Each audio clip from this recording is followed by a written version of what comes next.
talk about the inspiration for the book. Well, actually, we were on the show a few years ago. I was talking about a novel I had written, a historical novel on the 1929 crash called Black Tuesday. And what had happened as one of the segments in that book was that 6 bankers had gotten together at the behest of the acting chairman of the Morgan Bank, who was Thomas Lamont at the time, and they had so been afraid of losing all of the money and all of their reputations and their institutions at the time that they got together and decided to pool their own money to save the markets. Stark difference from what happened more recently, which was that the Federal Reserve, Treasury Department, and everyone else from the government decided to work with them to save themselves. But the impetus for the book really came from those big 6 bankers. We still have big 6 bankers today. And I looked into the relationships that they had with all of the presidents going forward and backward from that time to come up with this all the president's bankers analysis. Talk about who they were and the companies they represented and go back. Yeah, so in 1929, the men that sat in the room at Morgan was Tom Lamont, who was the acting chair of Morgan, as I mentioned, Charles Mitchell, who was the chairman of National City Bank, which has now grown into Citigroup, Al Wiggin, who was the head of the Chase Bank, which is now part of the J.P. Morgan Chase constellation, and a couple of other bankers. And they basically have morphed into some of the 6 banks we have today. The ones that were absent were Goldman Sachs and Bank of America, but they came in through other avenues and personal connections to bankers from FDR and forward since that time. And what I did was I went backwards from the crash in 1929 and noticed that J.P. Morgan, who is arguably, not even arguably, who is the most powerful banker this country has ever known and the most powerful political financial actor, he died 100 years ago, but his legacy, his family, what he created, and the constellation of relationships between him and, at the time, Teddy Roosevelt, as far back as 1907, through Jamie Dimon's relationship with Obama more recently, has been a very apparent apparatus in the connection of politics and finance, which I believe has no separation line. Well, on that absent separation line, talk about the creation of the Federal Reserve.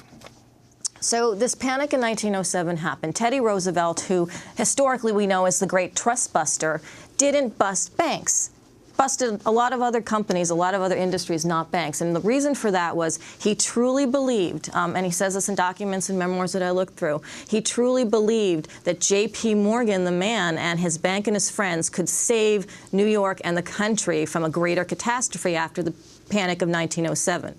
And J.P. Morgan got together with a bunch of people at the Hotel Manhattan at midnight, didn't have the president there, didn't have the Treasury Secretary. They told them later what they would do, and what they would do is save their friends. And that's what they did with some of their own money, a little bit of Treasury money, save their friends, save the Trust Company of America because they had interest in that. They decided they didn't want to really have that kind of scare again. So they continued to push for this idea of a central bank, which was the Federal Reserve. They had help with a senator, Nelson Aldrich, who was head of the Senate Finance Committee at the time, after a year or so after that, under President Taft.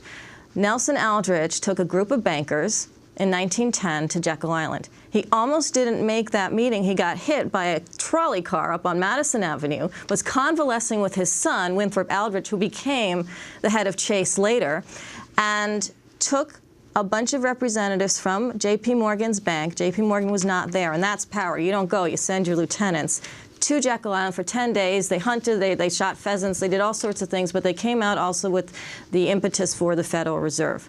On the way back, the train back to Washington, Nelson Aldrich had to present this plan. He was still convalescing. 2 bankers that came from that meeting went in his place to Washington to put up the plans. Now, it wasn't passed under Taft, it was passed under the Democrat President Woodrow Wilson, but a lot of those same individuals were friends with Woodrow Wilson as well into his presidency, and in fact helped campaign and raise money for his presidency. And it was, and the Federal Reserve Act was ultimately passed in the end of 1913 under Wilson. What were the most famous, or not as well known, but you uncovered them, bromances between top bankers and presidents?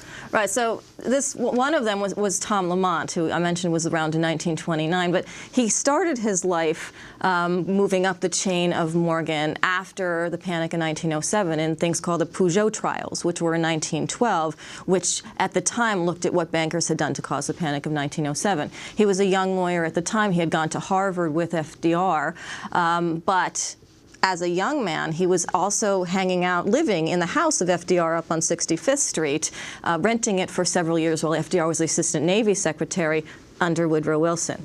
They chose Tom Lamont to go with Wilson to France for 6 weeks. Wilson was in France. It was the longest time a U.S. president was outside of U.S. soil, and the first time a U.S. president was outside of U.S. soil. But the banker that was by his side was Tom Lamont. He was a Republican. He went across his party lines to come back with Woodrow Wilson to fight for the League of Nations to try to preserve peace after World War I, which was defeated. But Tom Lamont and Woodrow Wilson developed this relationship, and their letters are crazy. They're like so full of gratuity and love, and just, thank you for being there by my side, and I couldn't have done it without you. Because when Woodrow Wilson then got a stroke and it was difficult for him to go around the country to, after the war, fight for the League of Nations, which the Senate didn't want to pass and ultimately did not pass, Tom Lamont took it up in his newspapers that he owned, the Saturday Review, went before, back doors in terms of the senators that he knew, and really tried to push it. And the two of them really worked very closely together and had this romance. And of course, Woodrow Wilson ultimately did die from complications of those strokes.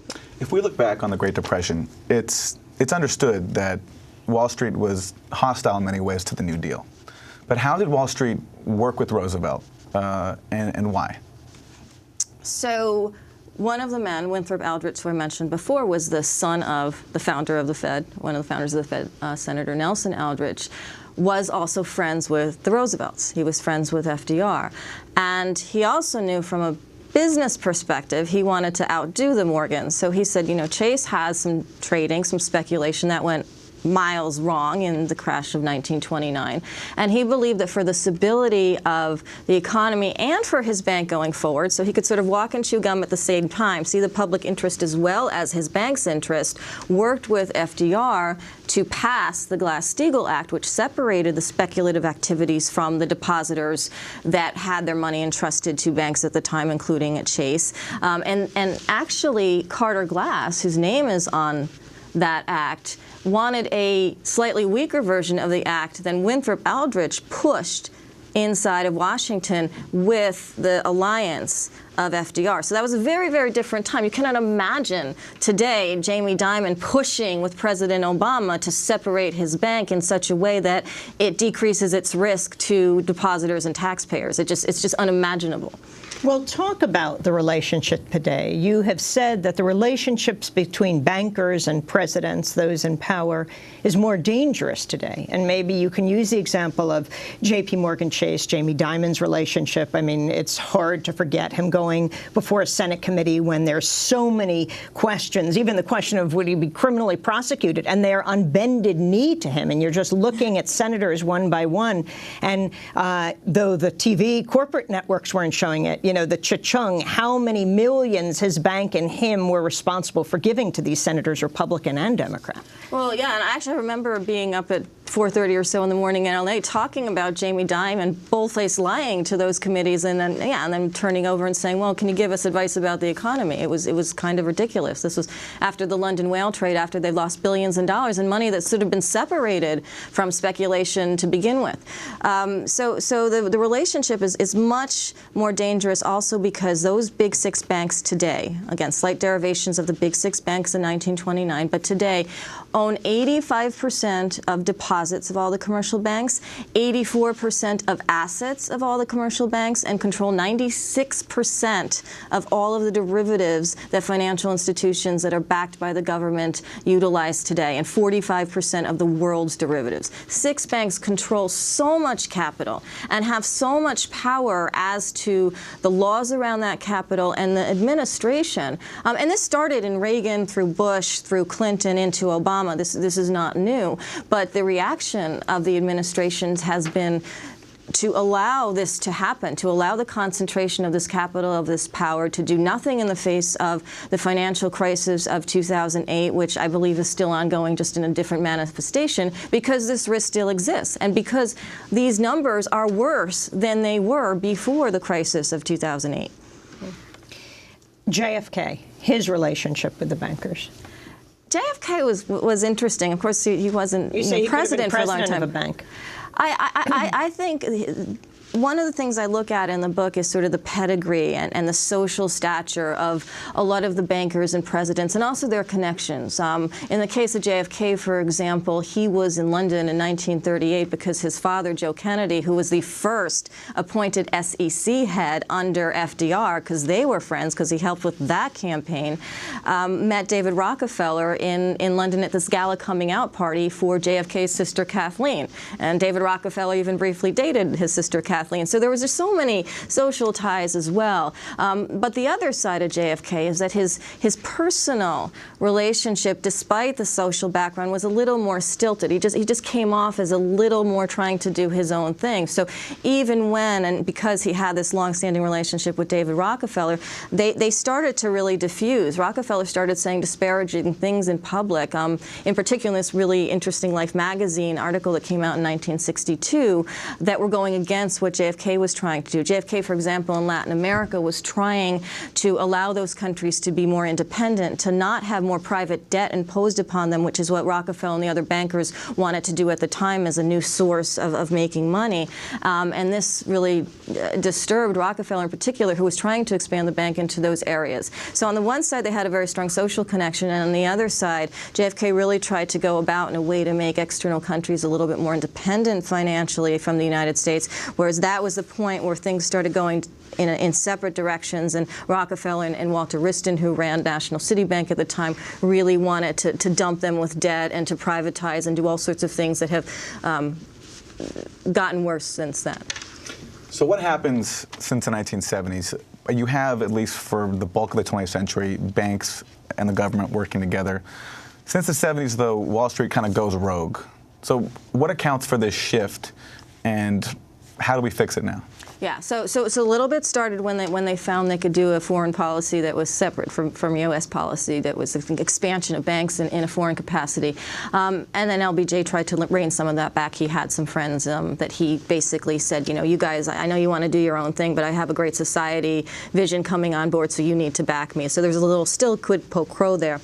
By the time the 70s came along, and with Nixon, who had less personal relationships and also ultimately took the country off the gold standard, which he did because the bankers pushed him to do it, because at this point they wanted two things. They saw that there was Middle East oil, and they could go in there and start to forge relationships and branches in the Middle East and utilize those petrodollars to recycle. It was a huge thing in the early 70s into Latin America and other countries. So they started operating more internationally and independently of their connections to the president. And the minute they discovered all that money, and they dumped all of that debt into the third world, that manifested in a huge third world debt crisis in the 1980s. And that was a first very large instance of a bailout. There was a small bailout for Penn Central, which was a railroad constellation in the 70s. But in the 80s, under Reagan and under Bush, the idea of bailing out the banks, who had now refunneled all of this debt into Latin America, was a very epic decision. And it was one in which the bankers gave nothing back to the government. They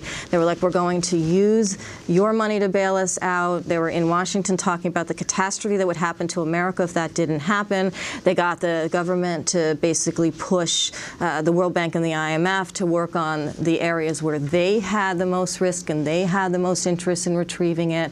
And then the 90s just compiled that with the Mexican peso crisis, where Clinton also worked with Robert Rubin to save Mexican interests for Goldman and other U.S. banks, and then the repeal of Glass-Steagall in 1999, and then all of this idea of consolidation of risk and power just exponentially grew from there. Nomi Prins, you talk about Goldman Sachs and that it wasn't always as powerful as it is today.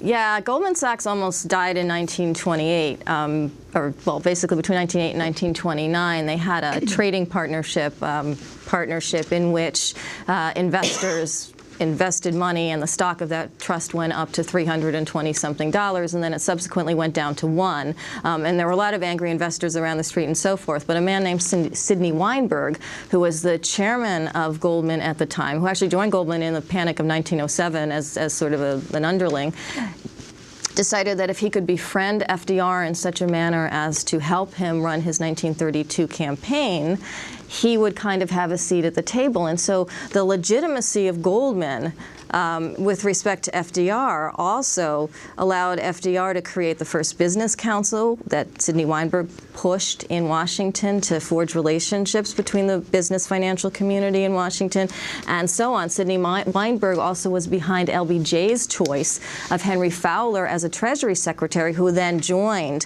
Goldman Sachs after being a Treasury Secretary. And of course, we had Henry Paulson, who did the other way. Bush picked him to be the Treasury Secretary, George W. Bush, and then, of course, Clinton picked Robert Rubin, coming from Goldman Sachs, to be the Treasury Secretary in his administration. So, but it started with Sidney Weinberg and FDR.